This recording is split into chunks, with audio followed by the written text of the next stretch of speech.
Sakamoto रियोटा 22 साल का एक अनएम्प्लॉयड लड़का, पर वो एक गेम बिटूम का जापान में टॉप और वर्ल्ड में 10th रैंक का प्लेयर है।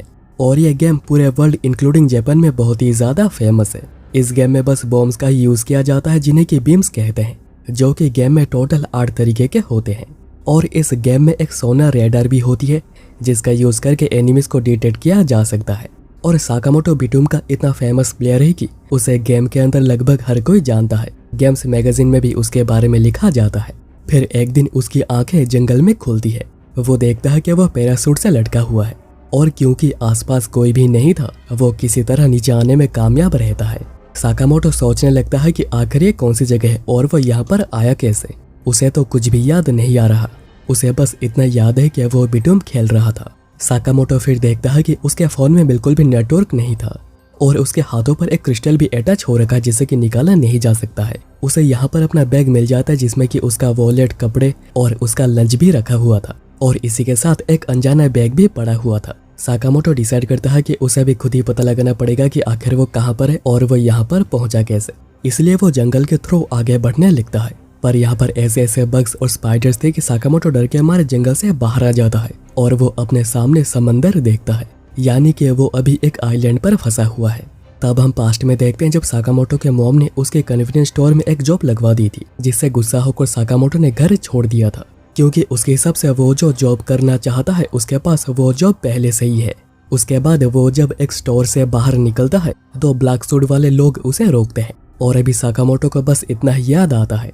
और अभी शाम हो चुकी थी और साकामोटो का लंच भी खत्म हो चुका था, इसलिए वो उस अनजाने बैग को चेक करता है कि आखिर उसमें है क्या, जिसमें कि क्यूब जैसे कुछ चीजें रखी हुई थी।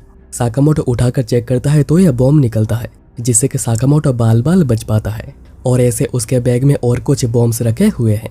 साकामोटो डर के मारे इस जगह से निकलने के बारे में सोच रहा था, पर तभी उसे कोई दिखता है जिससे कि साकामोटो मदद मांगने लगता है। पर वो आदमी साकामोटो पर ही बॉम्ब फेंकता है, जिसे साकामोटो बच तो जाता है और उसे थोड़ा बहुत समझ में भी आने लगा था कि यह तो बिटूम गेम जैसा लग रहा है जिसमें कि बॉम्ब्स का यूज करके एनिमीज को मारा जाता है। साकामोटो फिर उस आदमी से जान बचाकर भागने लगता है, पर वो आदमी साकामोटो के पीछे इस कदर पड़ा था कि साकामोटो बचकर भी कहीं जा नहीं पा रहा था। साकामोटो फिर बचने के लिए अपने पास जो बॉम्ब्स रखे हुए थे उन्हें वो फेंकने लगता है, पर वो सही टाइम पर फटता नहीं और वो आदमी बच जाता है। और इसी चक्कर में उसके 2 बॉम्ब्स खराब हो जाते हैं, पर वो उस आदमी से छुपने में कामयाब रहता है। और फिर वो उस आदमी को पीछे से ऑफ गार्ड पकड़ लेता है, पर वो मारने के बदले उसे पूछने लगता है कि ये सब क्या है, ये बॉम्ब्स, ये क्रिस्टल, क्या ये कोई रियल लाइफ बिटूम है। वो आदमी हंसने लगता है और कहता है कि क्या तुम्हें कुछ याद नहीं, और वो एक बॉम्ब साकामोटो पर फेंकता है, पर उसका निशाना चूक जाता है और साकामोटो बचने में कामयाब रहता है। पर वो आदमी उसी के पीछे ही पड़ा हुआ था। साकामोटो भागते हुए सोच रहा था कि यह आदमी दिखने में तो बिल्कुल नॉर्मल है, पर वो आखिर उसे मारना क्यों चाह रहा है। वो सोचता है कि उसे रुककर बात करनी चाहिए और साकामोटो रुककर सरेंडर करता है और उससे बात करने की भी कोशिश करता है, पर वो आदमी तो उस पर बॉम्ब फेंक देता है, जिससे कि साकामोटो छिटक कर दूर आकर गिरता है। साकामोटो सोच रहा था कि क्या मैं यहीं पर मारा जाऊंगा, पर वो यहाँ पर बिल्कुल भी ऐसे मरना नहीं चाह रहा। और वहीं पर वो आदमी अंधेरा ज्यादा होने की वजह से वो साकामोटो को ढूंढ नहीं पा रहा। पर तब साकामोटो को याद आता है कि ये क्रिस्टल एक सोनार रेडर है, पर अगर उस आदमी के पास भी ऐसा है तो कोई भी काम नहीं बनेगा। साकामोटो फिर नोटिस करता है कि उसके पास जो बॉम्ब रखे हुए हैं वो सभी टाइमर वाले हैं, जबकि उस आदमी के पास इम्पैक्ट वाले बॉम्ब है जो कि इम्पैक्ट होने से ब्लास्ट हो जाता है। साकामोटो खुद को शांत करता है, क्योंकि अगर ये एक रियल लाइफ बिटूम है तो वो ये काम कर सकता है। पर अभी उसे भी वो आदमी कहीं पर भी दिख नहीं रहा। वो गेम के अंदर तो वर्ल्ड में 10th है, पर इसे रियल लाइफ में कोई भी फर्क नहीं पड़ रहा। वो आदमी तब वाइल्ड गेस करने लगता है कि आखिर साकामोटो कहाँ पर हो सकता है। और जैसे साकामोटो को बचने का कोई भी मौका ना मिले, वो दोनों तरफ ये बॉम्ब फेंकने की बात करता है, जिसके डर से साकामोटो डर के मारे समंदर में कूद जाता है। पर यह तो उस आदमी के लिए ही अच्छा था, क्योंकि अभी साकामोटो भागकर कहीं जा भी नहीं पाएगा और वो यहीं पर मारा जाएगा। पर तभी वो नोटिस करता है कि उसके पैरों के पास साकामोटो ने टाइमर वाली बॉम्ब गिरा दी थी, पर इसको वो आदमी बहुत ही लेट नोटिस करता है और तभी ब्लास्ट होकर वो मारा जाता है।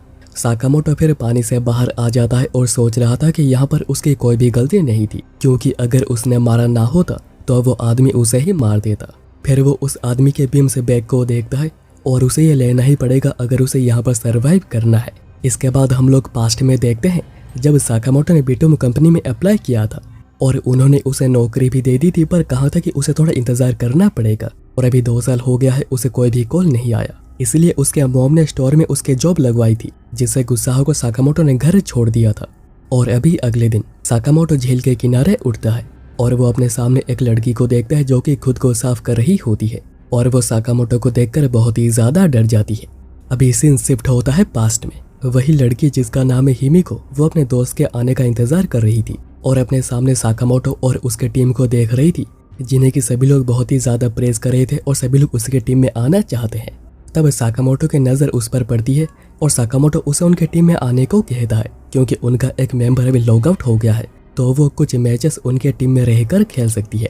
पर हिमिको मना करती है क्योंकि वो अपने दोस्त के आने का इंतजार कर रही है। पर जब साकामोटो इंसिस्ट करता है, हिमिको मान जाती है और ये बात हिमिको कल अपने दोस्त मिहो को बताती है, जिसका कल हिमिको इंतजार कर रही थी। हिमिको एक हाई स्कूल की लड़की है, पर क्योंकि वो एक फॉरेनर और ब्लॉन्ड है, सभी की नज़र उसी के ऊपर हमेशा होती है, जो कि उसे बिल्कुल भी पसंद नहीं। फिर एक दिन वो खुद को इस आइलैंड पर पाती है और वो कुछ कह रही थी कि ये शायद उसके पनिशमेंट है। हिमिको उसके बाद बॉम्ब्स को लेकर आसपास का जगह को एक्सप्लोर करने लगती है, पर उसे यहाँ पर कुछ भी नहीं मिलता और वो डर के मारे जंगल के अंदर भी नहीं जाती। फिर पास्ट में हिमिको और उसके दोस्त एक पोस्टर को देख रहे होते हैं, जिसमें लिखा यह था कि अगर तुम्हें कोई पसंद नहीं है और तुम उसे गायब करना चाहते हो तो उसका नाम लिखकर उन्हें सबमिट कर दो और इसके बदले उन्हें 1 लाख येन मिल जाएंगे। और कहा ऐसा जा रहा है कि कुछ लोग इसकी वजह से गायब भी हो चुके हैं, पर उनमें से कोई भी इस बात को सीरियसली लेता ही नहीं। उसके बाद स्कूल से आते समय हिमिको और उसके दोस्त बहुत ही ज्यादा खुश लग रहे होते हैं, क्योंकि उन्हें योशिओका और उसके फेमस बैंड मेंबर से मिलने का मौका मिल रहा है। और मिलने का सारा इंतजाम हिमिको ने ही करवाया है, क्योंकि योशिओका उसी के बिल्डिंग में रहता है। हिमिको फिर उन सभी लोगों को मिलवा कर उसे कहीं जाना था तो वो निकल जाती है। पर उसके बाद हिमिको जब वापस आती है योशिओका के घर उन्हें ज्वाइन करने, वो देखती है कि योशिओका और उसके दोस्तों ने मिलकर हिमिको के 2 दोस्तों के साथ घिनौना काम कर चुके थे, जिसके बाद वो दोनों अभी बेहोश पड़े हुए हैं और अभी उनकी नज़र हिमिको पर पड़ी है। पर हिमिको किसी तरह उनसे बचने में कामयाब रहती है और तब उसकी नज़र दूसरे कमरे में पड़ती है, जहाँ पर एक बैंड मेंबर मिहो के साथ घिनौना काम कर रहा था और मिहो चिल्ला चिल्ला कर हेल्प मांग रही थी। पर हिमिको जानती थी कि वो खुद इनको हरा नहीं सकती है, तो उसे पुलिस बुलानी पड़ेगी, जिसके लिए उसे मिहो को यहीं पर इस हाल में छोड़कर भागना ही पड़ता है। और वो बाहर जाकर पुलिस बुलाती है और बैंड मेंबर सभी पकड़े जाते हैं और इस केस के शहर में बहुत बातें भी होती है। जिसके बाद हिमिको के दोस्तों ने शहर छोड़ दिया था। फिर बहुत दिनों बाद हिमिको मिहो से मिलती है, जो हिमिको पर बहुत ही ज्यादा गुस्सा थी उसे उस हाल में छोड़कर जाने के लिए, और वो कहती है कि अच्छा होता अगर तुम गायब हो जाती। और अभी गेम के अंदर हिमिको को 3 आदमी आकर उठाते हैं, मासाशी, मित्सुओ और इसामू। इसामू एंश्योर करते हैं कि वो बुरे लोग नहीं है और वो सभी लोग एक साथ हैं ताकि वो यहाँ से निकलने का कोई रास्ता ढूंढ सके। और उनके इंसिस्ट करने पर हिमिको भी उन्हें ज्वाइन करती है। फिर वो मछली पकड़कर खा रहे होते हैं और बात कर रहे होते हैं कि उन्हें यहाँ से कैसे निकलना है, पर उन्हें निकलने का कोई भी रास्ता नहीं मिल रहा। मतलब हो सकता है कि उन्हें इस गेम को खेलना ही पड़ेगा। इसामू अभी के लिए कहते हैं कि उन्हें एक साथ ही मिलकर रहना होगा और सोचना होगा कि उन्हें आगे क्या करना है, पर मासाशी इस पर एग्री नहीं करता और दोनों में बहस होने लग जाती है। और इसामू जो कि एक टीचर है, वो अपने आदर्शों के खिलाफ बिल्कुल भी नहीं जाएंगे और दोनों में झगड़ा इतना ज्यादा बढ़ जाता है कि दोनों ही बॉम्ब्स निकाल लेते हैं। और मासाशी तो हिमिको को हॉस्टेज भी पकड़ लेता है और कहता है कि अभी क्या करोगे मास्टर, इस मासूम लड़की को मारोगे या फिर खुद मरोगे। तब हिमिको स्टन गन का यूज करके बचने में कामयाब रहती है, पर झगड़ा अभी तक खत्म नहीं हुआ था। पर तभी मित्सुओ बीच में आता है और कहता है कि ये सब कुछ करना बंद करो, क्योंकि वो सभी एक साथ आए थे एक साथ मिलकर एक रास्ता निकालने के लिए। मित्सुओ फिर कहता है कि उन्हें एक लीडर चूज करना होगा जो कि उनके बॉम्ब्स को अपने पास रखेगा और लीडर की ही बात मानकर वो सभी लोग आगे बढ़ेंगे। और क्योंकि उन्हें एक दूसरे पर बिल्कुल भी भरोसा नहीं, वो हिमिको को लीडर के तौर पे चूज करते हैं। और अभी हिमिको सोच में पड़ी हुई थी कि आखिर उसे चूज क्यों किया गया। तभी जंगल में एक प्लेन कुछ ड्रॉप करता है और वो चलकर देखते हैं कि यहाँ पर खाना पानी नहाने का सामान सब कुछ रखा हुआ है और वो तीनों मजे से खाना खाने लगते हैं।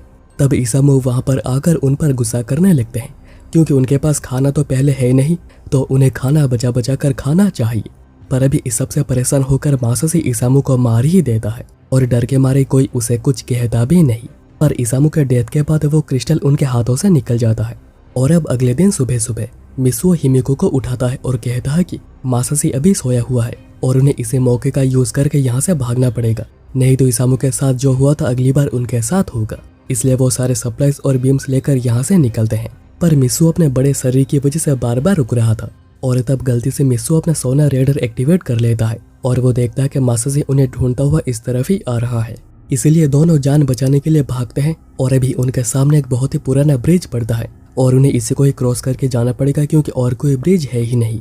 हिमिको उसे क्रॉस कर रही होती है पर मिसू अपने वजन के डर की वजह से बिल्कुल भी आ नहीं रहा क्योंकि उसे लगता है कि ब्रिज टूट जाएगी और वो नीचे गिर जाएगा। पर तब मासाशी वहां पर आ पहुंचता है और वो यहाँ पर रेडर का यूज किए बिना पहुंचा था, मतलब कि वो काफी स्किल्ड है। पर मासाशी मिसू को मार पाता। मिसू स्मोक बॉम्ब का यूज करके ब्रिज को क्रॉस करके भाग आता है और ये गैस बहुत ही जहरीली थी जिससे कि पेड़ पौधे बहुत ही जल्दी मुरझा रहे थे। फिर थोड़ी देर बाद मिसू हिमिको का हाथ पकड़कर आगे बढ़ रहा था और कह रहा था कि अब अगर उन्हें आगे सर्वाइव करनी है तो उन्हें फाइट करनी ही पड़ेगी क्योंकि पता नहीं कब कौन आकर उन पर हमला कर दे। पर हिमिको किसी को भी मारना नहीं चाह रही, चाहे कुछ भी क्यों ना हो जाए। मिसू उसे समझा रहा होता है कि उन्हें मारना ही पड़ेगा और उसने हाथ भी बहुत ही जोरों से पकड़कर रखा था। और हिमिको को तब मिसू में योशिओका दिखता है और वो उसे पंच कर देती है जिससे मिसू को बहुत ही ज्यादा गुस्सा आ जाता है कि आखिर उसने मारा क्यों। पर हिमिको स्टन गन का यूज करके वहां से भागने में कामयाब रहती है और वो एक टावर के साइड में आकर छुपी हुई थी। पर तभी मिसू वहां पर रेडर का यूज करके पहुंचता है और कहता है कि अभी बारी है तुम्हारे पनिशमेंट की। और वो हिमिको के कपड़े उतारकर काम करना शुरू कर देता है। हिमिको सोच रही थी कि कोई आकर उसके जान बचा ले पर यहाँ पर कोई था ही नहीं। हिमिको सोच रही थी कि क्या उसके साथ ऐसा इसलिए हो रहा है क्योंकि वो तभी मिहो को उस हाल में छोड़कर भाग आई थी। पर अभी मिसू आगे और कुछ कर पाता। हिमिको बॉम्ब एक्टिवेट कर देती है क्योंकि इज्जत के जाने से बेहतर है मरना और वो इसी तरह यहाँ पर मिसुओ को भी मार सकेगी। और क्योंकि यह बॉम्ब एक टाइमर वाला है मिसुओ वहां से भागने लगता है पर हिमिको उसके ऊपर बॉम्ब फेंक देती है और वो मारा जाता है। और अभी मिसुओ को मारने के बाद हिमिको को बिल्कुल भी बुरा नहीं लग रहा। हिमिको उसके बाद झील के किनारे आई हुई थी खुद को साफ करने और तभी साकामोटो ने उसे देखा था। और पास्ट में और अभी हिमिको के साथ जो कुछ भी हुआ है वो लड़कों को बहुत ही बुरा मानती है, उन्हें डीमंस मानती है जिसकी वजह से वो बहुत ही ज्यादा डर भी रही थी और वो अपने सारी चीजें लेकर वहां से जाने लगती है। पर तब साकामोटो देखता है कि हिमिको के पास खाना है जो कि उसे सर्वाइव के लिए चाहिए। पर जंगल में जाने की वजह से उसे हिमिको कहीं पर भी नहीं मिलती, इसलिए वो रेडार का यूज करता है और उसे रेडार पर कोई दिख भी जाता है। पर पास जाके देखने पर वो हिमिको नहीं बल्कि एक आदमी तायरा थे। पर तायरा डायरेक्ट ही सरेंडर कर देते हैं और कहते हैं कि मुझे प्लीज मत मारो, मैं इस गेम के अंदर आकर पूरा परेशान हो गया हूँ और यहाँ से निकलना चाहता हूँ। गेम सुनकर साकामोटो पूछता है कि गेम आखिर आपका मतलब क्या है। तायरा बताते हैं कि उन्हें कुछ ब्लैक सूट वाले लोगों ने उठा लिया था और उनकी नेक्स्ट आंखें खुली एक कार्गो प्लेन में। वहां पर और 20-30 लोग भी थे और कुछ मास्कमैन उन पर नजर रखे हुए थे। तब एक अजीब सा आदमी स्क्रीन पर आता है और उन्हें इस गेम के बारे में सब कुछ बताता है। उन्हें एक अननोन आइलैंड पर छोड़ दिया जाएगा जहाँ पर खाना पानी कुछ भी नहीं होगा। फिर उन्हें बीम्स और एरर्स के बारे में भी सब कुछ बताया जाता है। पर सभी लोग बहुत ही ज्यादा गुस्से में थे कि आखिर यहाँ पर हो क्या रहा है। पर जो उनमें ज्यादा बोल रहा था पहले उसे स्टन गन से सौंप दिया जाता है। फिर बताया जाता है कि ये क्रिस्टल एक चिप है जो कि मरने के बाद हाथ से निकल जाती है और उन्हें ऐसे 8 चिप कलेक्ट करने पड़ेंगे अपना एक और बाकी 7 लोगों को मारकर, और तभी जाकर वो यहाँ से निकल सकेंगे। पर इस बात पर साकामोटो ने सबसे ज्यादा गुस्सा जाहिर किया था और सभी लोगों की बात सामने रखी थी कि आखिर नॉनसेंस चीज है क्या। पर तब मास्क मैन ने उसे पकड़कर स्टन गन का बहुत ही जोरदार शॉक दिया था। पर साकामोटो को ये कुछ भी याद नहीं। इसके बाद उन सभी को पैराशूट देकर आइलैंड पर उतार दिया जाता है और इसी तरह वो सभी लोग यहाँ पर पहुंचे हैं। और इसके रूल्स बीटूम जैसे भी क्यों है ये भी उन्हें नहीं पता। पर तायरा के हिसाब से साकामोटो उनमें से किसी को जानता था, मतलब कि वो टायरेनोस कंपनी में से ही कोई एक होगा जो कि बीटूम गेम के डेवलपर्स हैं। पर टायरेनोस वर्ल्ड के बेस्ट गेम क्रिएटर्स हैं, तो आखिर वो ऐसा कुछ करेंगे क्यों? क्या इसके पीछे कोई और है और उन्हें यहाँ से निकलने के लिए 7 लोगों को मारना होगा? इसी बातों से साकामोटो बहुत ही ज्यादा परेशान था और तायरा भी परेशान थे। पर वो कहते हैं कि वो इस फालतू गेम में फंसे रहना नहीं चाहते, वो किलिंग के अलावा और कोई रास्ता ढूंढकर यहाँ से निकलना चाहते हैं। इसलिए वो साकामोटो को एक अलायंस बनाने का आइडिया देते हैं। साकामोटो थोड़ा सस्पिशियस रहता है पर उसे ये भी पता है कि अगर वो दोनों एक साथ रहेंगे तो ज्यादा सेफ रहेंगे। इसलिए साकामोटो मान तो जाता है पर एक कंडीशन पर कि तायरा को अपने बीम्स साकामोटो को दिखानी होंगी कि आखिर ये कौन से टाइप के हैं और कितने हैं। पर तायरा कहते हैं कि अगर वो ऐसा कुछ करते हैं तो उन्हें भी साकामोटो के बीम्स देखने ही होंगे और जब दोनों एक दूसरे के बीम्स देख लेंगे तो दोनों और भी ज्यादा नर्वस हो जाएंगे। इसलिए बेहतर यही होगा अगर उन्हें एक दूसरे के बीम्स के बारे में कुछ भी पता ना हो और वो दोनों एक दूसरे को रेस्पेक्ट करें। और साकामोटो इन बातों से समझ पाता है कि इस गेम को जीतने के लिए उन्हें बस बीटूम गेम की स्किल ही नहीं, लोगों से डील करने में भी बेहतर होना पड़ेगा। और तायरा लोगों से डील करने में इतने बेहतर इसलिए है क्योंकि वो रियल एस्टेट में काम करते हैं। और साकामोटो इतना तो समझ गया था कि अगर वो तायरा के साथ रहता है तो उसी का ही ज्यादा फायदा होगा, और वह बिना किसी कंडीशन के ही तायरा को ज्वाइन करता है। पर अभी तायरा को बहुत ही ज्यादा भूख लगी हुई थी क्योंकि यहाँ पर आने के बाद उन्होंने एक बार भी खाना नहीं खाया है। तब उन्हें ऊपर से एक साउंड आती है और वो ऊपर चलकर चेक करने पर उन्हें ड्रॉप्स दिखती है, और उसने देखा था कि उनमें खाना होता है और एक ड्रॉप उनके आसपास ही गिरता है। इसलिए साकामोटो पहले जाता है ड्रॉप को लेने, पर उससे पहले वहां पर एक लड़की पहुंच गई रहती है।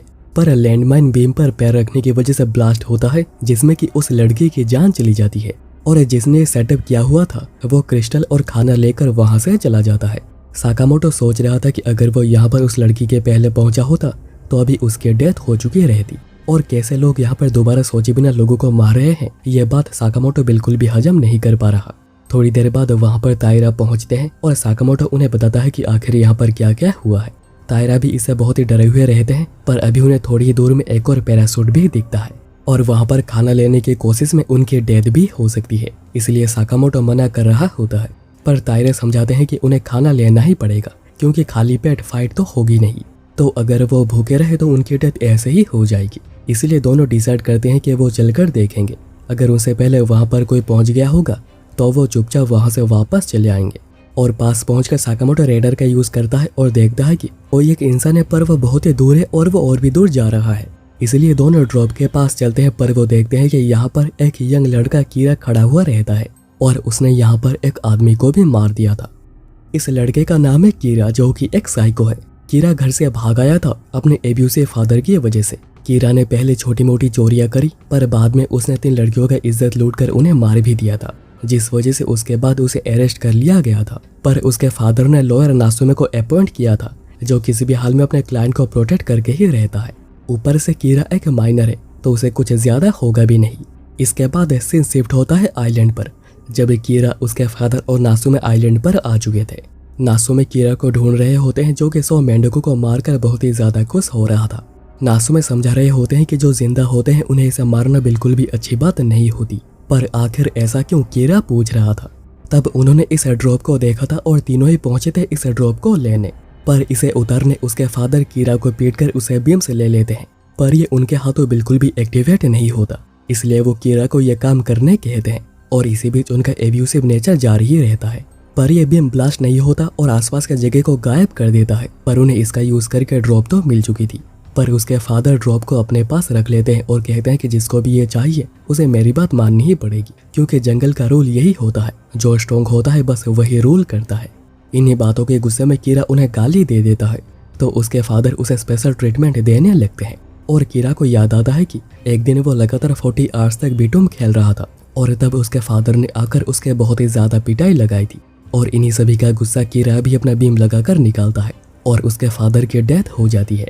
कीरा इसे बहुत ही खुश हो रहा था और वो कह रहा था कि नासुमे तो है ही जो कि उसे बचा लेंगे, पर नासुमे भी वहां से भाग जाते हैं यह कहकर कि तुम अपने फादर से भी ज्यादा गए गुजरे हो, तुम एक डिफेक्टिव हो। और वो कीरा को छोड़कर भाग जाते हैं, और इन्हीं को साकामोटो के रेडर ने पकड़ा था। और फिर साकामोटो और तायरा वहां पर आ जाते हैं।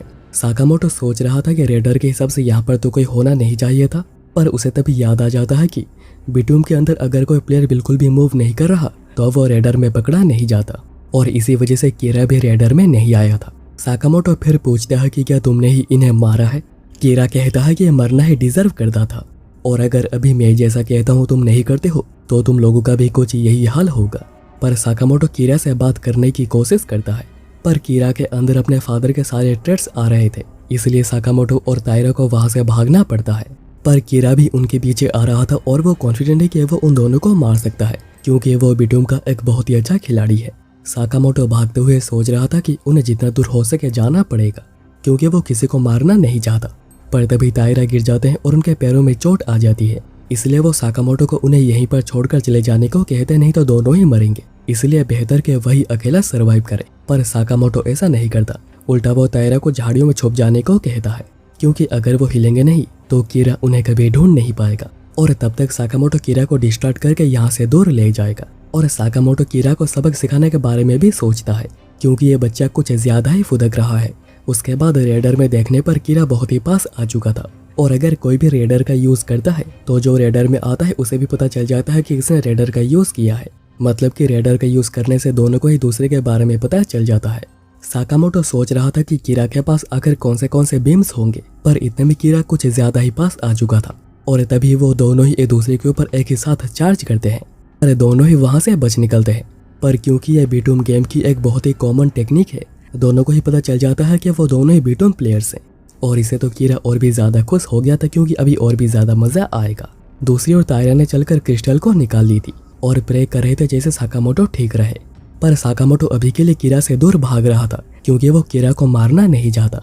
पर वो एक टाइमर बीम का यूज जरूर करता है, पर बस कीरा को दूर भगाने के लिए। पर कीरा साकामोटो पर एम करके बीम फेंकता है जो कि उसके बैग पर लगती है और साकामोटो समय रहते बैग को फेंक देता है जिससे कि वो बाल बाल बच जाता है। कीरा फिर कहता है कि हम दोनों ही बीटूम प्लेयर्स हैं तो इसे एक रियल फाइट की तरह लो। अगर तुम्हें लगता है कि तुम बातें करके चीजों को सेटल कर पाओगे तो ऐसा बिल्कुल भी नहीं होगा। और साकामोटो जिस तरह एक्ट कर रहा है उसे ये पता चलता है कि वो कभी घर से बाहर निकला ही नहीं। उसे पता ही नहीं है कि आखिर बाहर लोगों से डील कैसे किया जाता है। वह घर के बाहर एक नूब है।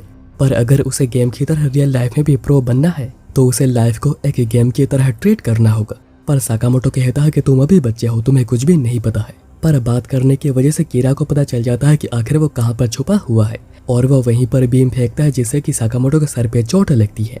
और इस बार वो भी एक बीम फेंकता है जिससे कीरा समझ जाता है कि साकामोटो के पास एक टाइमर और एक क्रैकर वाली बीम है।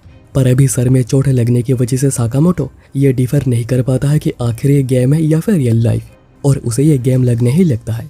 अचानक वो खुद को थर्ड पर्सन में देखने लगता है और उसके सेंसेस भी बहुत ही ज्यादा शार्प हो गई थी। तब कीरा आकर एक बीम फेंकता है जिसे कि साकामोटो एक एम्प्टी पाउच का यूज करके उसे खराब कर देता है और फिर वो जंगल में भी भाग जाता है। कीरा रेडर का यूज करता है पर रेडर पर कुछ भी नहीं आता, मतलब कि साकामोटो अभी बिल्कुल भी मूव नहीं कर रहा। पर साकामोटो तो अभी तक कीरा के पीछे आ चुका था और वो भाग रहा था और वो एक टाइमर भी फेंक देता है जिससे कि कीरा बाल बाल बचता है।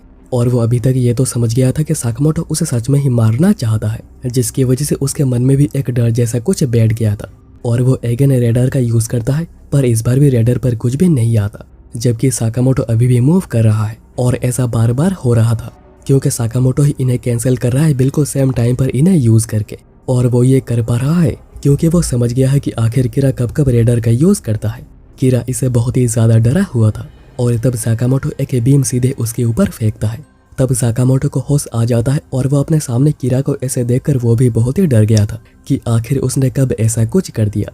पर इसके बाद साकामोटो कीरा को पेड़ से बांध देता है और सारी चीजें जैसे खाना और बीम से ले लेता है। और उसने कीरा के खाने के लिए भी कुछ छोड़ दिया था क्योंकि वो तो किसी को मारना ही नहीं चाहता। पर जाने से पहले कीरा साकामोटो से उसका नाम पूछता है, पर जब उसे नाम पता चलता है साकामोटो, वो बहुत ही ज्यादा अमेज हुआ था क्योंकि वो एक 10th रैंक के साथ बैटल कर रहा था।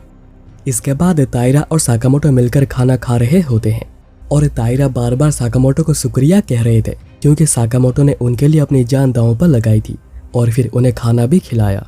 साकामोटो भी इन बातों से बहुत ही ज्यादा खुश हो गया था क्योंकि शायद ही कोई उसके लिए कभी इतना ज्यादा ग्रेटफुल रहा होगा। तब उसी समय पर साकामोटो के स्टेप डैड घर वापस आते हैं और वो देखते हैं कि साकामोटो की मॉम सुसाइड करने की कोशिश कर रही थी क्योंकि उन्होंने फॉर्म को फिलअप करके साकामोटो को इस गेम के अंदर भेजा था और उन्हें इसका बहुत ही ज्यादा दुख भी है। साकामोटो और तायरा यहाँ पर बैठे हुए थे कि तभी ऊपर से मिसो की बॉडी बहकर वहां पर आती है। साकामोटो समझ आता है कि इसका किलर जरूर ऊपर ही होगा, इसलिए उन्हें ऊपर चलकर चेक करना होगा। पर तायरा साकामोटो को उन्हें यहीं पर छोड़कर जाने को कहते हैं क्योंकि चोट लगने की वजह से वो भी चलने की हालत में नहीं थे। पर साकामोटो कहता है कि ऐसा नहीं होगा और वो तायरा को खाने की चीजों के साथ यहीं पर रुकने को कहता है और वह खुद ऊपर जाता है चेक करने। और साकामोटो रेडार का यूज भी नहीं करता क्योंकि ऐसा करने से किलर को उसके बारे में पता लग जाएगा। और यहाँ पर तायरा मिसो की क्रिस्टल अपने पास रख लेते हैं और अभी उनके पास 2 क्रिस्टल्स हो चुके हैं। दूसरी ओर जंगल में साकामोटो को एक बॉडी दिखती है जो कि पूरी सड़ चुकी थी, पर गेम को शुरू हुए बस अभी 2 ही दिन हुए हैं। साकामोटो फिर रेडार का यूज करने का सोचता है और उसे पहाड़ के ऊपर हिमिको दिखती है और ऑब्वियसली हिमिको को भी उसके बारे में पता लग चुका था और वो उसके ऊपर एक बीम फेंकती है जो कि गैस टाइप की है और इस गैस के संपर्क में आने से पूरी बॉडी ही गल जाती है। इसलिए साकामोटो को जंगल से बाहर आना पड़ता है जहाँ पर पहले हिमिको खड़ी हुई थी। साकामोटो नोटिस करता है कि हिमिको के पास पहले से बहुत सारे बीम्स बैग्स हैं, इसलिए उसे बिल्कुल भी हल्के में लिया नहीं जा सकता है। और हिमिको ने एक बीम को हाथ में भी पकड़ा हुआ था, पर तब साकामोटो हाथ खड़े कर देता है और कहता है कि वो इस गेम को खेलना नहीं चाहता है, वो तो बस किसी तरह यहाँ से निकलना चाह रहा है। इसलिए हिमिको भी बीम को ऑफ कर देती है और साकामोटो बात करने के लिए आगे आने की कोशिश करता है, जिससे कि हिमिको डर जाती है और साकामोटो के ऊपर एक बीम फेंक देती है, जिससे कि साकामोटो बाल बाल बचता है। और फिर वो हिमिको को रोकने की कोशिश करता है, पर हिमिको स्टन गन का यूज करती है, पर वो खुद ही गलती से इसका शिकार हो जाती है और बेहोश हो जाती है। साकामोटो पहले सावधानी से बीम्स को निकालता है, बट देन उसके मन में कुछ ख्याल आता है कि अगर वो यहाँ पर कुछ करता है तो किसी को कुछ पता भी नहीं चलेगा, पर वो किसी तरह खुद को काबू कर लेता है। और फिर उसे समझ भी आ जाता है कि उसने जिसकी बॉडी देखी थी उसने जरूर हिमिको के साथ कुछ करने की कोशिश करी थी, जिसकी वजह से हिमिको इतनी ज्यादा डरी हुई है। उसके बाद हिमिको को जब होश आता है, साकामोटो उसे लेकर नीचे आ रहा था और स्टन गन की वजह से उसका शरीर अभी पूरा नम हो गया है। तब हिमिको अपने पॉकेट से एक टाइमर बीम को एक्टिवेट कर लेती है और कहती है कि इज्जत के लूटने से बेहतर है कि पहले ही प्योर मर जाना। पर समय रहते साकामोटो टाइमर को डीएक्टिवेट कर देता है, पर साकामोटो सोच रहा था कि आखिर वो खुद को मारना क्यों चाहती है। उसके बाद रात को तीनों बैठे हुए थे और खाना खा रहे थे और तायरा बताते हैं कि चिंता मत करो, तुम यहाँ पर बिल्कुल सेफ हो और अभी उनके पास सारी सप्लाईज है, तो वो यहाँ से जरूर निकलने में कामयाब रहेंगे। पर तब हिमिको कहती है कि वो वापस जाकर क्या करेंगे, क्योंकि उन सभी के जान पहचान के लोगों ने उन्हें यहाँ पर फॉर्म भरकर भेजा है। पर फॉर्म के बारे में दोनों को ही कुछ पता नहीं था, तो हिमिको उनको इसके बारे में बताती है। पहले तो दोनों इस बात को मानते नहीं, पर तायरा को याद आता है कि वो अपने फैमिली के साथ बहुत काइंड थे, पर वो अपने कस्टमरों के साथ बिल्कुल एक जानवरों जैसा बिहेव करते थे, तो हो सकता है कि उनमें से ही किसी ने उन्हें यहाँ पर भेजा हो। पर साकामोटो सोच रहा था कि आखिर उसे कौन यहाँ पर भेजेगा, क्योंकि उसके तो ज्यादा लोगों से जान पहचान भी नहीं है। पर तब उसे अपने मॉम के बदले बिहेवियर के बारे में याद आता है और वो समझ आता है कि यह काम उन्हीं का ही होगा। तब हम पास्ट में देखते हैं जब महीनों बाद मियो हिमिको से मिली थी और उसने तभी लेटर को दिखाकर कहा था कि सभी लोगों ने मिलकर उसे ही चूज किया है और वो आशा करते हैं कि हिमिको गायब हो जाए। इसलिए हिमिको उदास बैठी थी कि अभी वापस जाकर भी वो क्या करेंगे। पर तायरा कहता है कि नहीं, उन्हें वापस से जाना होगा, उन्हें अपने लिए जीना होगा। पर तब उन्हें जंगल में से किसी के आने की आवाज आती है और देखने पर ये बहुत सारे कोमोडो ड्रैगन्स थे। और क्योंकि हिमिको चल नहीं सकती, साकामोटो तायरा को टास्क देते हैं कि हिमिको को लेकर दूसरी तरफ जाओ और वो खुद कोमोडो ड्रैगन्स के ऊपर पत्थर मारकर बीम्स को लेने जाता है। पर क्योंकि दूसरी तरफ भी कोमोडो ड्रैगन्स आ चुके थे, साकामोटो एक बीम उनकी तरफ फेंकता है, पर वो एक्टिवेट नहीं होते, वो ब्लास्ट नहीं होती। और साकामोटो नोटिस करता है कि ये तो एक्टिवेट ही नहीं हो रहे और ये बीम्स उसने कीरा से लिए थे, जिसको कि उसने नहीं मारा है, और शायद इसी की वजह से ये बीम्स काम नहीं कर रहे। तब साकामोटो अपने बीम्स को ढूंढने लगता है, पर वो जब तक बीम्स को ढूंढकर कोमोडो ड्रैगन्स को भगा पाता, तब तक एक कोमोडो ड्रैगन ने तायरा के पैर पर काट लिया था। फिर वो तीनों वहां से निकल आते हैं और अभी सारी चीजें तायरा के पास है, क्योंकि साकामोटो ने हिमिको को उठाया हुआ है। तायरा को बहुत ही ज्यादा दर्द हो रहा था, पर वो फिर भी हिम्मत नहीं हारे हैं और न ही कोमोडो ड्रैगन्स हैं जो कि अभी तक उनके पीछे आ रहे हैं। आगे चलते हुए तायरा साकामोटो से पूछते हैं कि तब साकामोटो उन दोनों को छोड़कर भाग सकता था, क्योंकि दोनों उसके लिए एक ग्रेजुएट है और अगर वो ऐसा कुछ करता तो कोई उसे गलत भी नहीं कहता। पर साकामोटो कहता है कि मैंने कहा है ना, ऐसी बातें मत किया कीजिए। तायरा आगे बताते हैं कि कीरा को मारते वक्त जब साकामोटो बहुत देर तक वापस नहीं आया था, उन्हें लग रहा था कि साकामोटो उन्हें छोड़कर भाग गया है, पर साकामोटो कहता है कि मैं आपको कभी धोखा नहीं दूंगा। पर तब कोमोडो ड्रैगन्स अगेन हमला करते हैं, इसलिए तायरा जल्दी से सीधे भागते हैं। पर साकामोटो को जंगल में आना पड़ता है, क्योंकि कोमोडो ड्रैगन्स बिल्कुल उसके सामने थे। साकामोटो फिर ढूंढने लगता है, पर तायरा आसपास कहीं पर भी नहीं थे और ना ही वो रेडर में आ रहे थे। एक बार को साकामोटो को लगता है कि कहीं तायरा को कुछ हो तो नहीं गया, पर उसे फिर यह भी लगता है कि शायद तायरा उन्हें छोड़कर भाग गए हैं, क्योंकि उनके पास ही अभी सारी सप्लाईज है। में कोमोडो ड्रैगन्स भी उनके पास पहुंच गए थे और साकामोटो दिल से तायरा को बहुत ही ज्यादा गाली दे रहा था। पर तब एक बीम आकर कोमोडो ड्रैगन को मार देता है और बाकी लोग भाग जाते हैं। और यह काम किया था तायरा ने, जो कि साकामोटो को ढूंढते हुए यहाँ पर आ जाते हैं। और क्योंकि दोनों एक ही साथ रेडर का यूज कर रहे थे, इसलिए दोनों के रेडर ही कैंसिल हो रहे थे। साकामोटो फिर तायरा से माफी मांगते हैं, क्योंकि उसने उनके ऊपर शक किया था। पर तायरा कहते हैं कि चिंता मत करो, जब तुम डरे हुए होते हो तभी तुम सबसे ज्यादा खराब क्या हो सकता है वही सोचते हो। और उन्होंने भी बिल्कुल ऐसा ही कुछ सोचा था। और फिर पूछने पर तायरा बताते हैं कि उन्होंने अपने बीम्स को इसलिए रिवील कर दी क्योंकि साकामोटो ने बहुत बार उनकी जान बचाई है और उन्हें साकामोटो पर पूरा भरोसा है।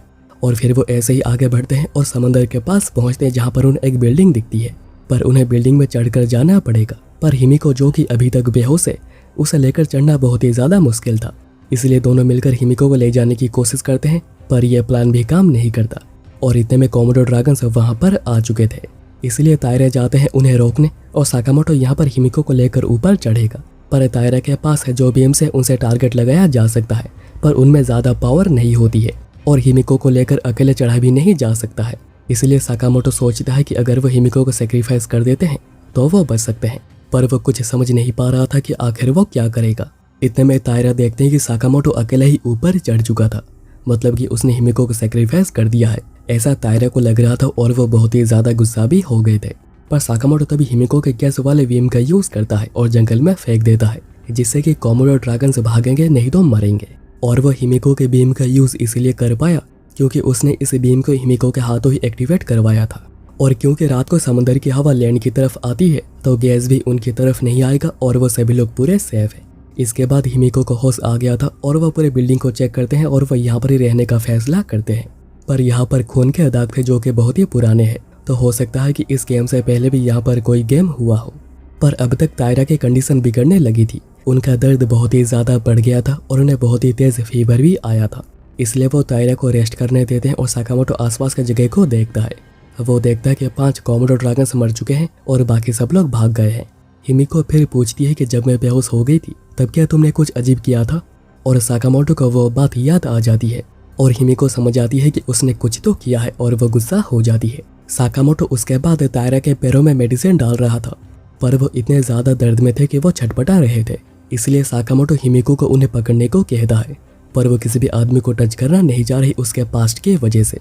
पर तब साकामोटो कहता है कि उनका ये हाल हिमिको को प्रोटेक्ट करते हुए ही हुआ है, और फिर हिमिको बहुत ही हिम्मत करके उन्हें पकड़ती है और वो दोनों मेडिसिन लगा पाते हैं। तब हमें टायरेनोस के ऑफिस का सीन दिखाया जाता है, जिसमें कि वो आदमी और एक दूसरा आदमी था जो कि पूरे गेम के ऊपर नज़र बनाए हुए हैं और डेटा कलेक्ट कर रहे हैं। यहाँ पर दोनों ऐसे ही बैठे हुए थे और हिमिको उसके फ़ोन में उसकी और मिहो के वॉलपेपर देख रही थी। साकामोटो फिर बात करने आता है और उसका नाम पूछता है, पर हिमिको गुस्सा हो जाती है और कहती है कि वो उनके साथ मिलकर काम नहीं करेगी क्योंकि उसे लड़कों पर बिल्कुल भी भरोसा नहीं है। साकामोटो फिर पूछता है कि ये खाना, ये बीम्स उसे कहाँ से मिले हैं, क्या उसने लोगों को मारा है, पर हिमिको कहती है कि उसने बस मारा है खुद को प्रोटेक्ट करने के लिए। पर साकामोटो पूरी जानकारी चाहता है, पर तब उन पर कोई रेडार का यूज़ करता है और तीनों ही अलर्ट हो जाते हैं। पर हिलने की वजह से हिमिको उनके रेडार पर आ गई थी, इसलिए वो यहाँ से अपना सामान लेकर जाने लगती है, नहीं तो उसकी वजह से वो तीनों ही पकड़े जाएंगे और वो सभी मरेंगे। पर साकामोटो हिमिको को यहीं पर तायरा के पास रुकने को कहता है, और क्योंकि रेडार पर बस एक ही आया है तो वह खुद ही जाकर उन्हें डिस्ट्रैक्ट करेगा और उन्हें यहाँ से दूर भगा देगा।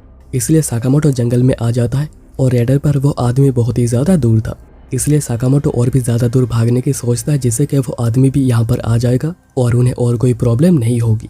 पर तब मासा से उस पर पीछे से हमला करता है, जिससे कि साकामोटो बाल बाल बच गया था। उसके बाद हमें साकामोटो और हिमिको की शादी दिखाई जाती है जो कि गेम के अंदर हो रही थी। हाँ, उनके बीच में गेम के अंदर इतनी सारी चीज़ें हो गई थी और साकामोटो ने तभी हिमिको से कहा था कि वो उसे रियल में मिलना चाहता है, पर हिमिको ने मना किया था, कहा था कि वो इस चीज़ को एक सपने की तरह रखना चाहती है। और अभी प्रेजेंट में साकामोटो मासाशी से दूर भागने की कोशिश करता है, पर वो भाग नहीं पाता। इसलिए साकामोटो कहता है कि इस सबसे बेहतर ये होगा कि वो सभी मिलकर काम करे, और अगर वो उन लोगों के साथ मिल जाता है तो वो मिलकर यहाँ से निकलने का रास्ता ढूंढ सकते हैं। पर जब बात नहीं बनती साकामोटो उसे बीम से धमकाने लगता है, पर तब उस पर नासु में पीछे से टाइमर का यूज करता है, जिससे कि साकामोटो फिर से बाल बाल बच गया था, पर मासाशी के हाथों से वो बच नहीं पाता। और उसके सारे बीम्स ले जाने के बाद नासु में मासाशी को उसे मार देने को कहता है, क्योंकि इस पर एक बीम का यूज करना वेस्ट होगा। पर तब साकामोटो स्टन गन का यूज करके वहां से भाग आता है, और यही मासाशी चाहता था, क्योंकि साकामोटो ने कहा था कि हमारे साथ मिलकर काम करो, यानी कि उसके दोस्त जिनके पास वो भी गया होगा। यहाँ पर साकामोटो आकर उन्हें पूरी बात बताता है और वो यहाँ पर सबसे लॉन्गेस्ट रूट लेकर आया है, और क्योंकि वो दोनों रेडार का यूज नहीं कर रहे तो वो लोग बिल्कुल सेफ हैं। पर हिमिको कहती है कि नहीं, ऐसा नहीं है, क्योंकि उसके फुटप्रिंट्स तो पड़े होंगे। इसलिए वो कहती है कि वो यहाँ से निकलना चाहती है, पर साकामोटो उसे रोक रहा था। पर इतने में मासाशी वहाँ पर आ जाता है, और उसके लिए जंगल में किसी को ढूंढना बहुत ही ईजी है, क्योंकि वो पहले एक मर्सिनरी रह चुका है। मासाशी फिर हिमिको को हेलो कहता है और ये भी कहता है कि मुझे पता है कि तुमने उस मोटे को मार दिया है, तो चलो उसका क्रिस्टल मुझे दो। तब साकामोटो उसे स्टन गन से डराने की कोशिश करता है, पर मासाशी बताता है कि अगर उन लोगों को यहाँ से निकलना है तो उन्हें 8 क्रिस्टल चाहिए, तो उनके पास अभी और कोई रास्ता नहीं है। पर साकामोटो कहता है कि वो टायरेनोस के लिए डीबगर का काम कर चुका है, इसलिए वो कह सकता है कि ये गेम अभी तक पूरा नहीं हुआ, इसमें जरूर लूप होल्स होंगे जिनका यूज करके वो लोग यहाँ से निकल सकते हैं। पर मासाशी कहता है कि बकवास करना बंद करो। पर वो साकामोटो पर हमला कर पाता तायरा पीछे से अटैक करने की कोशिश करते हैं और अपनी सारी उंगलियां गवा देते हैं। तब साकामोटो स्टैन गन का यूज करता है, पर एक किक खाकर वो समंदर में जाकर गिरता है। पर उसे जब होश आता है वो पेड़ पर लटका हुआ था और फिर वो किसी तरह ऊपर आता है और देखता है कि मासाशी सारे सप्लाईज और हिमिको को लेकर यहाँ से जा चुका है और यहाँ पर तायरा बस अकेले ही बैठे हुए हैं। साकामोटो फिर हिमिको के फोन को चेक करता है और वॉलपेपर्स देखकर वो समझ आता है कि ये लड़की तो हिमिको है जिसके साथ उसने बीटूम कैंप में शादी करी थी और उसे वो किसी भी हाल में बचाकर रहेगा।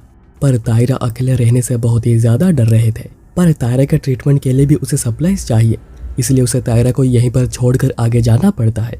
दूसरी ओर मासाशी और नासुमी हिमिको को लेकर एक बिल्डिंग में आ गए थे। हिमिको को लग रहा था कि वो उसकी इज्जत लूटेंगे, इसलिए हिमिको कहती है कि मुझे मार दो, मैं बिल्कुल भी रेजिस्ट नहीं करूंगी, पर इसके बदले प्लीज मुझे प्योर रहकर मरने दो। पर मासाशी कहता है कि वो ये सब करने थोड़ी यहाँ पर उसे लाए हैं, वो तो यहाँ पर हिमिको को टॉर्चर करके मजे लेना चाहते हैं। तब दोनों ही एक रेडर को सेंस करते हैं, जिसका जवाब हिमिको 2 रेडर का यूज करके देती है, यानी कि वो और साकामोटो कम्युनिकेट कर रहे हैं। मासाशी इसलिए नासुमी को आगे जाकर खड़े रहने को कहता है और वो खुद दूसरी तरफ आकर खड़ा रहता है। और क्योंकि साकामोटो के पास कोई भी बीम्स नहीं है तो उसे मारना बिल्कुल आसान होगा। और नासुमी भी मासाशी के कहने पर अपने टाइमर को 3 पर सेट कर देता है ताकि आगे चलकर कोई भी गड़बड़ ना हो। मासाशी को उसके बाद एक ब्लास्ट की साउंड भी आ जाती है, पर उसके बाद कोई उसकी तरफ आने लगता है और उसे लगता है कि ये साकामोटो है और वह साकामोटो समझकर हमला कर देता है, पर ये नासुमे था जो कि बाल बाल बच गया था। पूछने पर नासुमे बताता है कि उसने बीम से ब्लास्ट तो किया था, पर उसके बाद साकामोटो गायब हो गया तो उसे लगा कि वो मरकर डिसअपीयर हो गया है।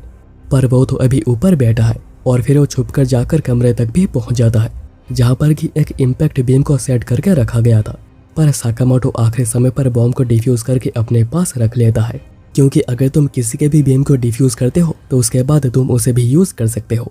साकामोटो फिर हिमिको के पास जाता है और हिमिको उसे देखकर बहुत ही ज्यादा खुश हो गई थी। साकामोटो फिर उसे हिमिको कहकर बुलाता है और हिमिको से कंफर्म करने की कोशिश करता है कि वो दोनों एक साथ बीटूम खेला करते थे ना, और उन दोनों ने शादी भी करी थी। पर हिमिको स्ट्रेट मना कर देती है और कहती है कि शायद उसने किसी और हिमिको के साथ खेला होगा। साकामोटो को लगता है कि हाँ ऐसा हो तो सकता है, क्योंकि ये गेम बहुत ही ज्यादा फेमस है, तो सेम नाम 2 प्लेयर्स का तो हो ही सकता है। उसके बाद दोनों वहां से निकल रहे होते हैं और दोनों मासाशी के रेडर पर पकड़े जाते हैं। और क्योंकि यहाँ से निकलने का बस 2 ही रास्ता है तो वो दोनों एक एक तरफ जाते हैं। और साकामोटो जैसे ही दिखते हैं नासुमे बीम्स को फेंकने लग जाता है, पर साकामोटो समय रहते डिफ्यूज बीम को फेंककर नासुमे को मार देता है। पर अब तक मासाशी ने हिमिको को पकड़ लिया था और वो साकामोटो को बाहर आने को कह रहा था जो कि छुपा हुआ है, और वो कहता है कि वो दोनों हैंड टू हैंड फाइट करेंगे और वो अपने नाइफ को फेंक देता है। साकामोटो सोचने लगता है कि अगर उसे नाइफ मिल जाती है तो कुछ हो सकता है, और यही मासाशी का प्लान भी था। और जैसे ही साकामोटो नाइफ को लेने जाता है मासाशी उस पर हमला करके उसे डाउन कर देता है। साकामोटो को लगने लग गया था कि यहीं पर ही उसकी लाइफ एंड हो जाएगी, पर तब हिमिको चालाकी से गैस भी मासाशी पर लगा देती है और दोनों तेजी से भागते हैं। पर अभी उनके आगे डेड एंड है और पीछे से गैस उनकी तरफ ही आ रही है। पर तब साकामोटो देखता है कि ऊपर एक रास्ता है और वह हिमिको को वहीं से निकालने की कोशिश करता है। पर मासाशी जिसकी बॉडी गल रही थी वह उसी कंडीशन में हिमिको को नीचे खींचने की कोशिश करता है। पर साकामोटो तब एक टाइमर को नीचे फेंक देता है और हिमिको को बाहर निकाल लेता है। और क्योंकि टाइमर 10 सेकंड का होता है मासाशी सोचता है कि वो इसे बाहर फेंक सकता है, पर ये नासुमी की बीम थी जिसके टाइमर बस 3 सेकंड की है और इसे ब्लास्ट में मासाशी मारा जाता है। और यहाँ पर गलती से दोनों ने एक दूसरे को पकड़ा हुआ था और दोनों बहुत ही ज्यादा ब्लश करने लगते हैं। और ये सब कुछ वो आदमी बहुत ही हाईली रेपुटेड लोगों को दिखा रहा था और बता रहा था कि अभी गेम के अंदर बहुत ही ज्यादा इम्प्रूवमेंट हुई है। अब नेक्स्ट सीन में हिमिको को हर जगह से हेट मिल रही थी, इसलिए उसने स्कूल जाना भी बंद कर दिया था और घर बैठकर बस बीटूम खेला करती थी। और तब साकामोटो ने कहा था कि वो उसके साथ हमेशा ही रहना चाहता है। और अभी प्रेजेंट में साकामोटो सोच रहा था कि चीजें कैसे बदल गई है। पहले वो इस गेम को खेलना नहीं चाह रहा था और अभी उसके पास 3 क्रिस्टल्स हैं। उसके बाद हम 2 प्लेयर्स को देखते हैं जो कि एक साथ मिलकर सर्वाइव कर रहे थे। पर तभी वहां पर कुछ कोमोडो ड्रैगन्स आ जाते हैं, पर जो लड़की थी वो दूसरे प्लेयर को कोमोडो ड्रैगन्स के ऊपर फेंक देती है और फिर वो बीम्स का यूज करके कोमोडो ड्रैगन्स और उस आदमी को भी मार देती है, जिससे कि क्रिस्टल उसे मिल जाए जो कि उसे चाहिए था। और ये सब रियल टाइम में वो आदमी और टायरानोस के सीईओ बैठकर देख रहे थे और डिस्कस कर रहे थे, और वो ये भी कहते हैं कि वो जल्दी इस प्रोजेक्ट को अनाउंस करेंगे। और अब उसी रात को साकामोटो और हिमिको एक बिल्डिंग को पूरा चेक करने के बाद यहीं पर रुकने का डिसाइड करते हैं, क्योंकि रात को जंगल से तायरा के पास जाना बहुत ही रिस्की होगा। फिर वो थोड़ा खाना खाते हैं और चेंज करते हैं। साकामोटो फिर कहता है कि वो दूसरे कमरे में सोने जा रहा है, पर क्योंकि हिमिको बहुत ही ज़्यादा डर रही थी, वो साकामोटो को इसी कमरे में सोने को कहती है, पर वो बीच में एक लाइन बना देती है जैसे साकामोटो इस तरफ ना आए। साकामोटो फिर हिमिको को उसे बचाने के लिए शुक्रिया कहता है और हिमिको भी उसे, क्योंकि बिना बीम्स के उसे बचाना ना बिल्कुल मरने जैसा था। हिमिको फिर पूछती है कि आखिर उसने इतना बड़ा रिस्क क्यों लिया, क्योंकि वो तो एक दूसरे को जानते तक नहीं है। साकामोटो कहता है कि उसे लग रहा था कि वो गेम वाली हिमिको है, जिससे कि वो मिलना चाह रहा था, उसे बचाना चाह रहा था, क्योंकि उसके लाइफ में कुछ भी नहीं था। गेम ही उसकी पूरी दुनिया थी और गेम के दोस्त ही उसके सब कुछ थे। और हिमिको गेम के अंदर उसकी बहुत ही ज़्यादा केयर किया करती थी, जिसका वो बहुत ही बड़ा भूखा था। पर उसे थोड़ा बुरा लगा कि यह वो हिमिको नहीं है, पर वो खुश है कि ये हिमिको ठीक है। हिमिको तो इन बातों को सुनने के बाद खुशी के मारे रो रही थी, पर वो कुछ बता नहीं पा रही, क्योंकि वो अपने दिल में किसी भी लड़के को जगह देना नहीं चाहती, क्योंकि उसे पता है कि आगे चलकर उसे ही तकलीफ होगी। और फिर हिमिको सोते हुए उनके शादी का सपना देख रही होती है, पर तब उसके मुंह पर लाइट पड़ती है और देखने पर कोई उसे घूर घूर कर देख रहा था, जिससे कि वो बहुत ही जोरों से चीखती है और वो जो कोई भी था वहां से भाग जाता है। इससे साकामोटो भी उठ गया था और वो चेक करने लगता है। इवन वो रेडर का यूज भी करता है, पर रेडर पर कोई भी नहीं आता। पर हिमिको श्योर है कि यहाँ पर कोई तो था, और क्योंकि उसके पास एक टॉर्च थी तो ये कोई प्लेयर ही होगा। और साकामोटो कोई भी रिस्क लेना नहीं चाहता, इसलिए वो दोनों मिलकर बिल्डिंग को चेक करने लगते हैं, क्योंकि हो सकता है कि वो अभी भी बिल्डिंग में ही कहीं पर छुपा हुआ हो। तब साकामोटो को दूर एक लाइट दिखती है और वह हिमिको को यहीं पर इंतजार करने को कहकर खुद जाता है चेक करने। पर वो जाकर देखता है कि यहाँ पर तो कोई है ही नहीं, पर इस जगह को देखकर ऐसा लगता है कि यहाँ पर कोई बहुत समय से रह रहा है। और तभी वो लेडी उसके ऊपर पीछे से हमला कर देती है, पर साकामोटो बाल बाल बचता है और उन्हें डाउन करने में कामयाब रहता है। और वो देखता है कि उस लेडी का एक हाथ कटा हुआ था जिसमें ये क्रिस्टल होता है, और इसलिए ही वो रेडर पर भी डिटेक्ट नहीं हो रही थी।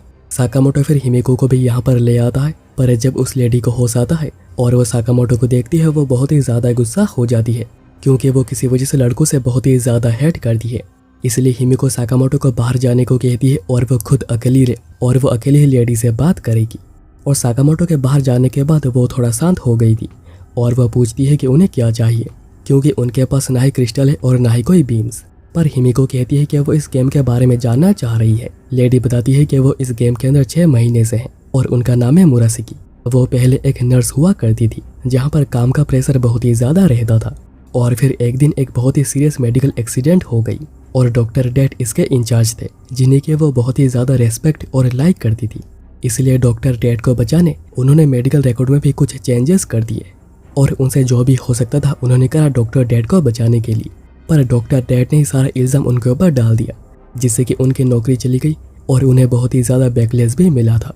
और फिर वो कुछ दिनों बाद इस गेम के अंदर आ गए, जहाँ पर डॉक्टर डेट भी आए हुए थे।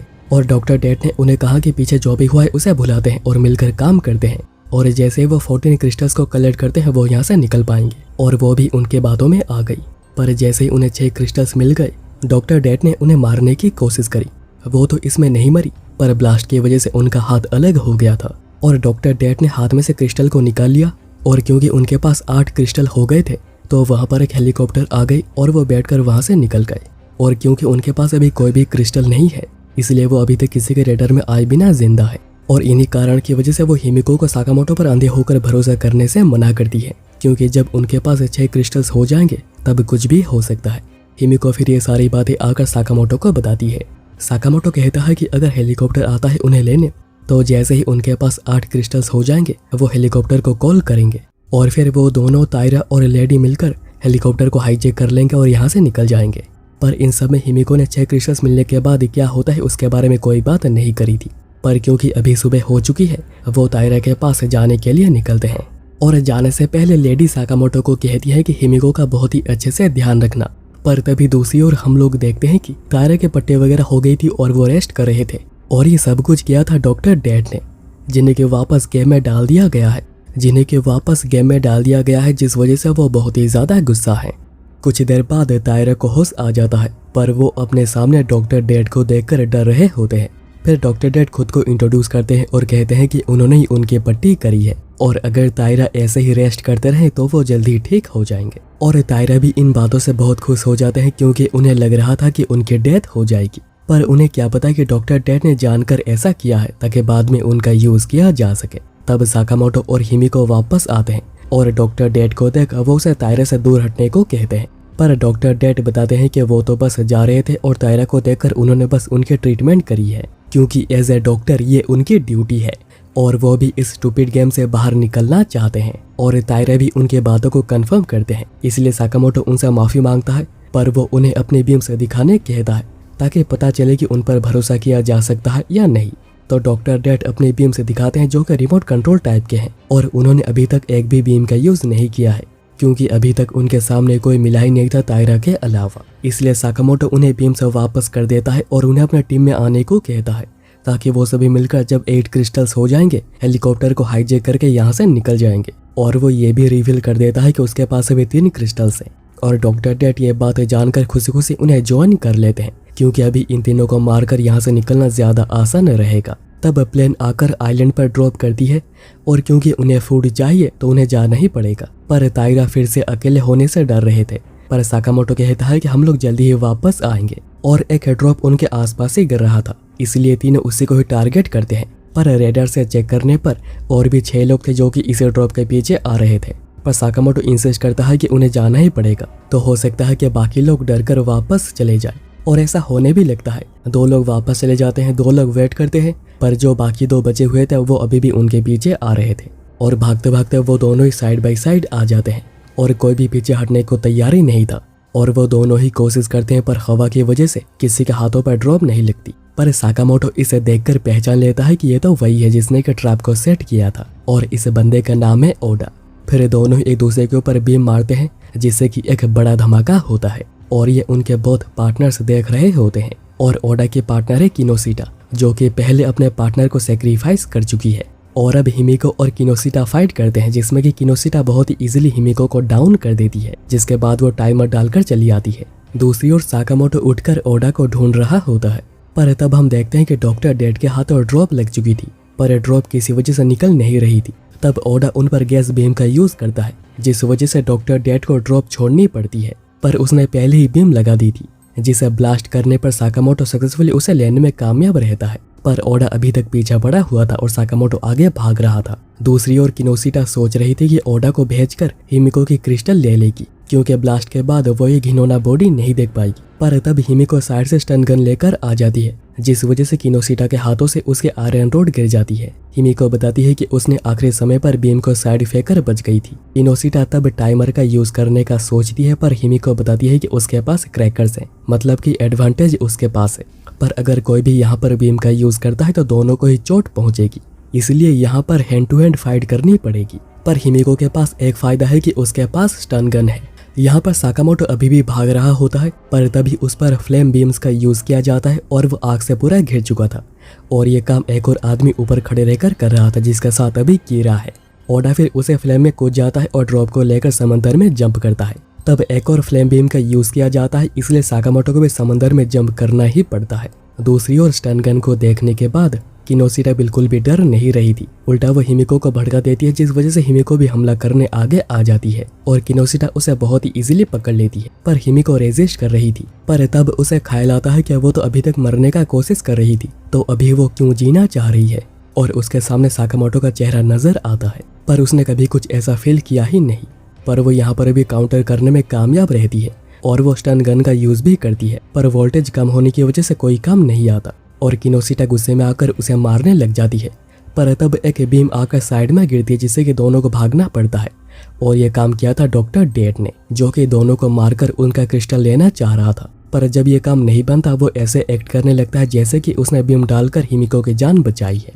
ये बात हिमिको भी समझ पा रही थी, पर वो कुछ नहीं कहती, नहीं तो हो सकता है कि डॉक्टर डेड उसे यहीं पर मार देंगे। उसके बाद दोनों ही चलते हैं साकामोटो को ढूंढने, जो कि किनारे पर आ गया था और ओडा को ढूंढने लगता है। पर तब ओल्डमैन वहां पर आता है जिसने कि फ्लेम बीम्स का यूज किया था और उसे ड्रॉप साइड में रखी हुई मिलती है। उसे लगता है कि शायद इसे छुपाया गया है और वह खुशी खुशी उसे लेने जाता है और ओडा अपने पुराने ट्रिक का यूज करता है और उसे ब्लास्ट कर देता है जिससे कि ओल्डमैन वहीं पर मारा जाता है। उसके बाद ओडा बाहर आकर सारी चीजें लेकर जा रहा था, पर तब साकामोटो पीछे से कहता है कि अगर 1 इंच भी हिले तो मैं बीम मार दूंगा, और वो सारा सामान क्रिस्टल सब कुछ छोड़ने को कहता है। और ओडा भी चुपचाप सारी बातें मानकर साइड हो जाता है, पर साकामोटो उसे थोड़ा और दूर जाने को कहता है ताकि सारे सप्लाईज वो ले सके। पर साकामोटो सोच रहा था कि उसने इतनी मेहनत करी इन सभी चीजों को लेने में, तो आखिर वो इतनी इजीली इसे छोड़ क्यों रहा है। कहीं ये कोई बूबी ट्रैप तो नहीं कि वो सप्लाईज को लेने जाए और वो ब्लास्ट हो जाए, क्योंकि ओडा पहले भी ऐसा काम कर चुका है। इसलिए साकामोटो उसे हाथ दिखाने को कहता है, पर उसके हाथों में कोई भी रिमोट नहीं थी। साकामोटो सोच में पड़ा हुआ था कि क्या करना है, क्योंकि अगर वो ज्यादा लेट करेगा तो उसके साथ ही यहाँ पर आ जाएंगे। इसलिए साकामोटो सप्लाईज को लेने जाता है, और वो जैसे सप्लाईज को लेने नीचे झुकता है, ओडा ब्लास्ट कर देता है, क्योंकि उसने रिमोट अपने मुंह में छुपा कर रखा था और उसने बीम्स को पहले ही सेट कर दिया था। तब हम देखते हैं कि टायरेनोस भी इस चीज पर बहुत ही अच्छे से नजर बनाई हुई थी, पर जब ओडा ब्लास्ट के बाद रेडार से चेक करता है तो अभी तक साकामोटो जिंदा है, क्योंकि साकामोटो कभी सप्लाईज के पास गया ही नहीं था। उसने पहले से ही दूरी बनाई हुई थी, पर क्योंकि ओडा बहुत ही दूर से और साइड से देख रहा था तो उसे ये बात पता नहीं चली, और साकामोटो बहुत ही इजीली ब्लास्ट से बच गया। साकामोटो भी उसके बाद ओडा पर एक बीम फेंकता है, पर ओडा तो ओल्ड मैन के पास गया हुआ था उसके पास से फ्लेम बीम को लेने, जो कि उसके हाथों में था, और वह फ्लेम बीम को लेकर साकामोटो पर फेंकता है। और ये बात साकामोटो पहले ही समझ गया था और वो पानी में पहले ही जाकर कूद जाता है और बच जाता है। यहाँ पर डॉक्टर डेट और हिमिको अभी भी साकामोटो को ढूंढ रहे होते हैं, पर डॉक्टर डेट हिमिको को केयरफुल रहने को कहते हैं, क्योंकि हमेशा ही अपनी जिंदगी पहले आती है। दूसरी ओर ओडा सारी सप्लाईज को लेकर जा रहा था, क्योंकि दोनों भी बहुत ही दूर थे और साकामोटो बहुत ही ज्यादा थक गया था। ओडा फिर साकामोटो को देखकर पहचान लेता है और कहता है कि क्या ये तुम हो साकामोटो, पर वो ये भी कहता है कि अब कुछ नहीं हो सकता, और वो चला जाता है। साकामोटो उससे पूछना चाह रहा था कि आखिर उसे कैसे उसका नाम पता है, पर वो इतना ज्यादा थक गया था कि वो भागकर उसके पीछे नहीं जा पाता। तब कीरा, जो कि इस बैटल को ऊपर से देख रहा था, कहता है कि काफी शानदार बैटल थी और उसने मौका देकर अपने बीम्स को भी अपने पास ले लिया है, जो कि ब्लास्ट की वजह से साकामोटो से दूर आ गया था। पर वैसे भी साकामोटो तो इनका यूज नहीं कर सकता है। साकामोटो उसके बाद वहीं पर लेट जाता है, क्योंकि उसके पास हिलने तक की पावर नहीं बची थी। तब डॉक्टर डेट और हिमिको वहां पर आते हैं, जो कि साकामोटो को ठीक देखकर बहुत ही खुश हो रहे थे, पर डॉक्टर डेट अंदर ही अंदर उसे बहुत ही ज्यादा गाली दे रहे थे कि वो ड्रॉप को भी संभाल नहीं सका। इसके बाद हम ओडा और उसके पार्टनर किनोशिटा को देखते हैं, जो कि भी वापस आकर खाना खा रहे थे, जो कि ब्लास्ट की वजह से खराब हो गया है, पर ओडा इसे आराम से खा रहा था।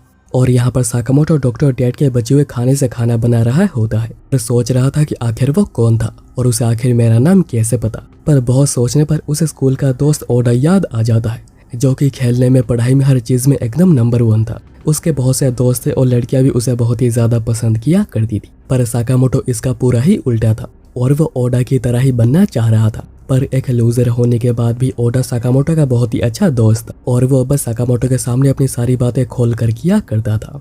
और साकामोटो ने भी इसे ट्रस्ट की वजह से अपने क्रश आइको के बारे में उसे बताई थी। ओडा ने कहा था कि उसे चलकर बता क्यों नहीं देते, पर साकामोटो बताने से डर रहा था, कहता है कि जैसा चल रहा है वैसे ही चलने दो। पर ओडा ने तब कहा था कि जो पहले मूव करता है वही जीत जाता है, तो बात समझ लो। उसके बाद एक दिन ओडा की गर्लफ्रेंड को ओडा और आइको के बात पता चल गई थी, और जब साकामोटो ने ओडा से पूरी बात पूछी थी कि आखिर क्या हुआ है, ओडा ने बता दिया था कि आइको उसे पसंद करती थी, इसलिए दोनों ने कर लिया। इससे साकामोटो बहुत ही ज्यादा गुस्सा हो गया था। उसे ऐसा लग रहा था जैसे कि ओडा ने उसे धोखा दिया है, और वो ओडा को बहुत ही ज्यादा पीटने लगता है। इसीलिए टीचर्स को आकर उन्हें रोकना पड़ता है, जिसके बाद दोनों को सस्पेंड भी कर दिया गया था। पर ओडा ने उसके बाद स्कूल ही क्विट कर दी। साकामोटो को बाद में पता चला कि वो अभी एक होस्ट बन गया है और उसका खुद का भी एक क्लब है। पर आखिर उसने ऐसा कुछ क्यों किया, साकामोटो पूछना चाहता था, पर उसे कभी बात करने का मौका ही नहीं मिला, और अभी इस गेम में वो उसका एनिमी है। डॉक्टर डेट वहीं पर सोच रहे थे कि आखिर में इनके टीम में आया ही क्यों, ये तो सभी के सभी बिल्कुल फालतू हैं।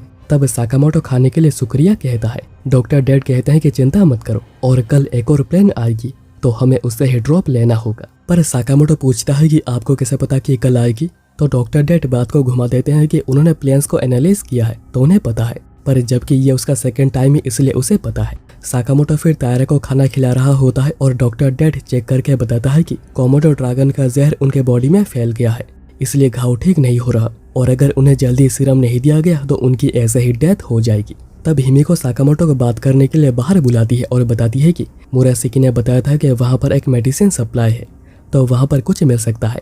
साकामोटो कहता है कि उन्हें अपने साथ डॉक्टर डेड को भी ले जाना चाहिए क्योंकि उन्हें पता है कि कौन सा सीरम चाहिए। डॉक्टर डेड तभी खाना खिलाते हुए सोच रहा था अभी इनके साथ और रहने का कोई काम नहीं है, इन्हें जल्दी ही गुड बाय कहना पड़ेगा। तब साकामोटो आकर बताता है कि उन्हें पता है कि मेडिसिन कहाँ पर हो सकता है।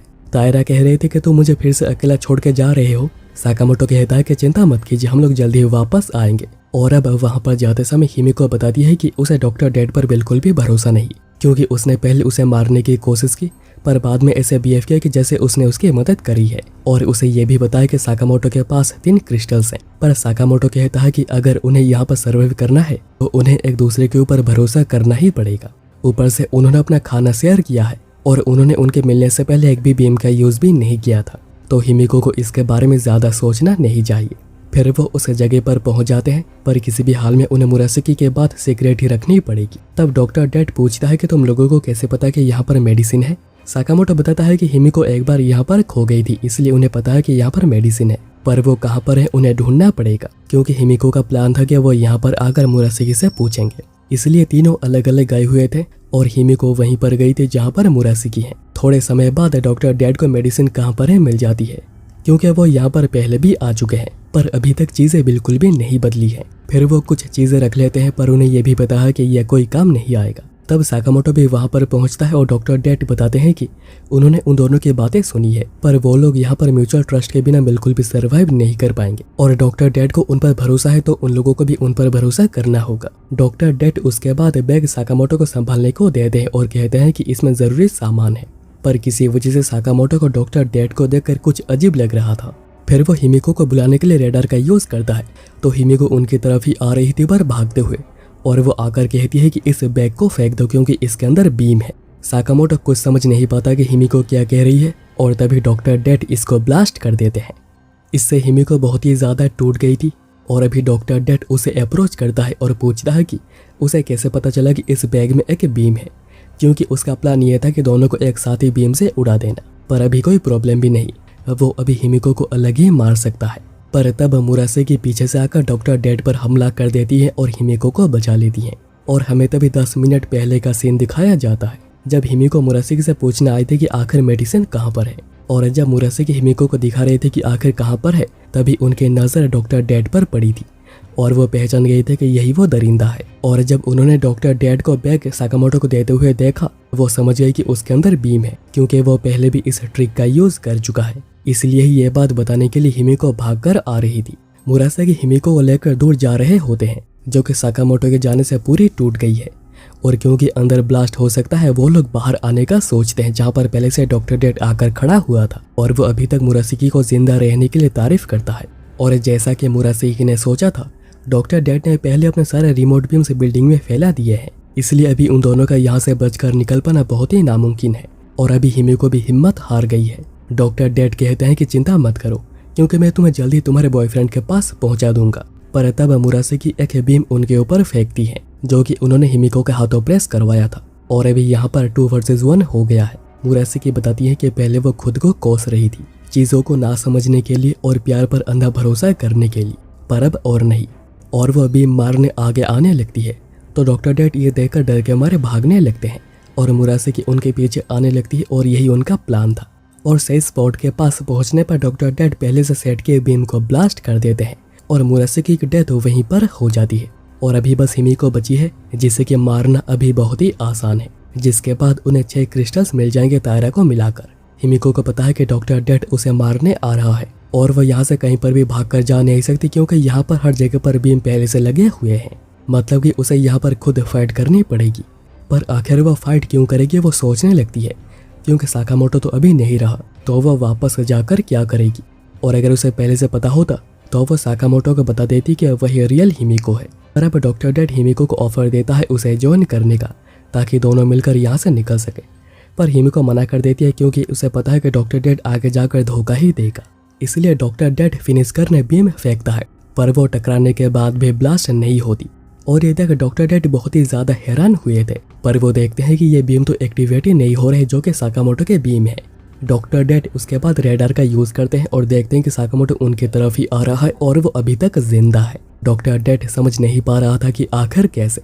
एक्चुअली तब साकामोटो बैग को बाहर फेंकने में नाकामयाब रहा था पर नीचे जाने की जगह थी और वो वहीं से नीचे कूद गया था। पर अब बारी है डॉक्टर डेड को मारने की, जिसके पास अपने पास रिमोट बीम्स है और उसने उनको भी पहले बिल्डिंग में फैला दी है, यानी कि उसके पास कोई भी बीम नहीं बची है। पर साकामोटो के पास एक बीम है और हिमिको के पास बहुत से बीम्स है, यानी कि डॉक्टर डेड का यहाँ पर बचना बिल्कुल नामुमकिन है। और इसी वजह से डॉक्टर डेड बचने के लिए भागने लगता है और यही उसका प्लान था कि साकामोटो उसके पीछे पीछे आएगा और वो जब बीम के पास होगा तो वो बीम को ब्लास्ट कर देगा। और होता भी कुछ ऐसा ही है। एक बीम उसने जहाँ पर रखा था साकामोटो बिल्कुल वहीं पर आकर खड़ा हो जाता है और डॉक्टर डेड बहुत ही खुशी से बीम को ब्लास्ट कर देता है। पर अभी चीजें पूरी ही चेंज हो गई थी, क्योंकि जब डॉक्टर डेड हिमिको के पीछे पड़ा हुआ था तब साकामोटो को यह बीम पहले ही मिल चुकी थी और अब डॉक्टर डेड जहाँ पर छुपकर खड़ा हुआ है वहीं पर उसने बीम को रख दिया था और अभी वही बीम ब्लास्ट हो जाती है, जिससे कि डॉक्टर डेड बचने की कोशिश करता है पर वो हेवीली इंजर्ड हो जाता है। साकामोटो उसके बाद कहता है कि इसको मारना ही पड़ेगा, क्योंकि डॉक्टर डेड पर बिल्कुल भी भरोसा किया नहीं जा सकता है, क्योंकि आखिर तक उसने मारने की कोशिश करी है पर दोनों ही मारने से बहुत ही ज्यादा झिझक रहे होते हैं। तब मुरासेके वहीं पर आते हैं जो कि अभी तक जिंदा थी और वो कहती है कि तुम दोनों को हाथ गंदा करने की जरूरत नहीं, मैं ही इसे मारूंगी। पर अपने लास्ट टाइम में भी डॉक्टर डेड मदद मांग रहे होते हैं, जो दिखाता है कि वो कितना नीचे गिर सकता है। उसने हमेशा सबको धोखा दिया है, उनका यूज किया है, पर अब आखिरी समय पर डॉक्टर डेड माफी मांग रहा होता है और मुरासेके चाहकर भी डॉक्टर डेड को मार नहीं पाती, क्योंकि अब भी उनके अंदर डॉक्टर डेड के लिए एक सॉफ्ट कॉर्नर बचा हुआ है। इसके बाद एक सीन कट होता है जब हिमिको नहा रही होती है और साकामोटो साइड में गार्ड देकर बैठा हुआ था। साकामोटो समझ नहीं पा रहा था कि आखिर इतना कुछ होने के बाद भी मुरासेके ने डॉक्टर डेड को माफ कर दिया। साकामोटो फिर कहता है कि उन्हें वापस जाते समय कुछ बॉडीज को चेक करना होगा, क्योंकि उन लोगों ने उनमें से क्रिस्टल्स को नहीं निकाली थी और ये क्रिस्टल्स मिलने से उनके पास 8 क्रिस्टल्स हो जाएंगे, जिसके बाद वो हेलीकॉप्टर को कॉल करके यहाँ से जा सकेंगे। और इन बातों से खुश होकर हिमिको बिना कपड़ों के ही बाहर आ जाती है और उसे ऐसे देखने के लिए उल्टा वो साकामोटो को ही चांटा मारती है। उसके बाद तायरा के पास वापस आते हुए वो बॉडीज को चेक करते हैं, पर किसी में भी कोई क्रिस्टल नहीं था और सभी बॉडी से क्रिस्टल्स का गायब होना साकामोटो को तायरा पर शक होता है, पर वो कहता है कि नहीं तायरा ऐसा नहीं कर सकते। उसके बाद वो जब भी वापस आते हैं साकामोटो को एक साउंड आती है और ये एक होमिंग बीम की थी जो कि तायरा के पास है और वह साकामोटो की तरफ ही आ रही है।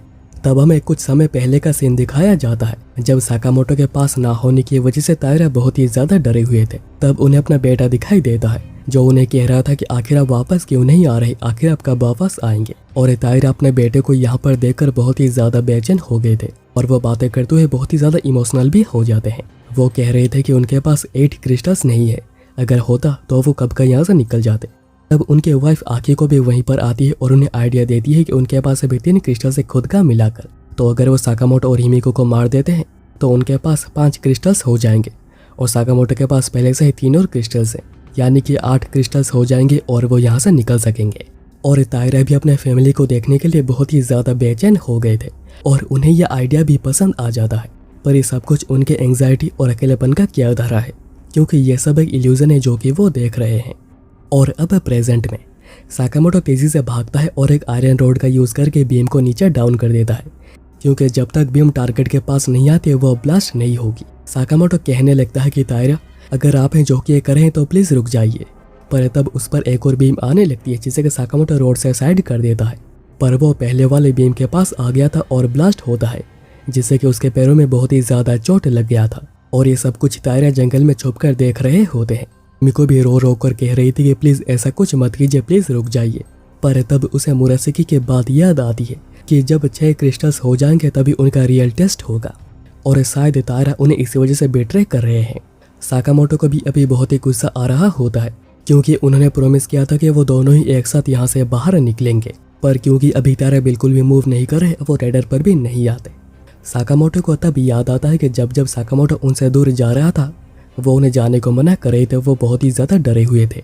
उन्हें साकामोटो का साथ चाहिए था, क्योंकि उन्हें साकामोटो पर सबसे ज्यादा भरोसा था और ऐसे साकामोटो के साथ भी हो चुका है। उसके डैड ऐसा कर चुके हैं, उसे बिल्कुल भी टाइम नहीं देते थे, इसलिए उसके मॉम ने डिवोर्स देकर एक और शादी कर ली थी, और वो भी साकामोटो से एक भी बार पूछे बिना, जिससे कि साकामोटो और भी ज्यादा गुस्सा हो गया था, क्योंकि उसके फीलिंग्स को कैरी नहीं कर रहा था। और अभी साथ अनजाने में साकामोटो ने तायरा के साथ भी बिल्कुल वैसा ही किया है, जिसका नतीजा अभी ये है। पर अब साकामोटो की तरफ एक और बीम आ रही थी और साकामोटो हिलने के लायक बिल्कुल भी नहीं बचा है। इसलिए हिमिको सामने आकर खड़ी हो जाती है और वो सोचती है कि अगर इसमें बीटोम के रूल्स लागू होते हैं तो उसके पास एक आइडिया है। और हिमिको दूर से ही बीम को पकड़कर डीएक्टिवेट कर देती है क्योंकि यह बस टारगेट के पास जाकर ही ब्लास्ट होता है। और अभी हिमिको पूरा ही तैयार है साकामोटो को प्रोटेक्ट करने के लिए। और हिमिको का ये बिहेवियर और उसका ये पॉज देखकर साकामोटो कंफर्म हो जाता है कि यह तो गेम वाली हिमिको है। अब तायरा दूर से ही एक और निशाना लगाते हैं और इसको भी हिमिको डीएक्टिवेट करने को तैयार थी। पर तब साकामोटो को कुछ अजीब लगता है क्योंकि हिमिको के सामने होने के बाद सारे बीम से वेस्ट हो जाएंगे और तायरा इतना स्टूपिड तो नहीं है कि वो ऐसे अपने बीम्स को वेस्ट कर देंगे। इसलिए साकामोटो एक गैम्बल खेलता है और वो जंप करके बीम को डीएक्टिवेट कर देता है क्योंकि तायरा ने बीम से हिमिको को ही टारगेट किया था। साकामोटो फिर रेडार पर चेक करता है और तायरा डर कर भाग रहे होते हैं। साकामोटो कह रहा था कि वापस आ जाइए, हम लोग एक साथ ही घर वापस जाएंगे।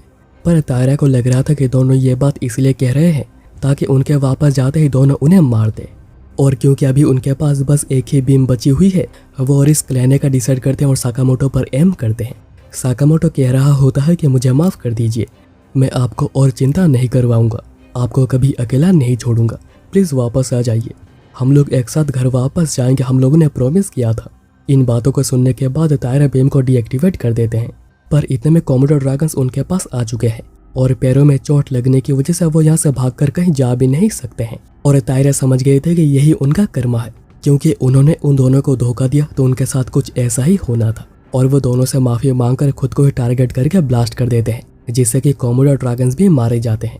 साकामोटो फिर पहुंचकर और तायरा का यह हाल देखकर पूरा ही टूट गया था। वो रो रहा था और कह रहा था कि आखिर ऐसा कैसे हो गया क्योंकि दोनों ने एक साथ वापस जाने का प्रॉमिस किया था और साकामोटो को कभी उनसे माफी मांगने का मौका ही नहीं मिला, जबकि मरने से पहले तायरा ने सारी बातें सुन ली थी और उन्हें माफ भी कर दिया था। उसके बाद रात को दोनों बिल्डिंग में वापस आ गए थे और हिमिको कह रही थी कि शायद तायरा ने पहले से डॉक्टर डैड की तरह सब कुछ प्लान करके रखा था उन्हें बिट्रे करने का। पर साकामोटो मना करता है, कहता है कि वो ऐसा कभी नहीं कर सकते हैं और हर किसी को मरने से डर लगता है और वो जब अकेले यहाँ पर मर रहे थे उनका दिल पूरा टूट गया होगा, इसलिए उन्होंने ऐसा कुछ स्टेप लिया होगा। हिमिको तब कहती है कि क्या तुम यहाँ से निकलना चाहते हो? साकामोटो हाँ कहता है। तब हिमिको 3 क्रिस्टल्स निकालती है, एक तायरा का और 2 तायरा के पास थे जो कि उन्होंने चुपके से ले लिया था।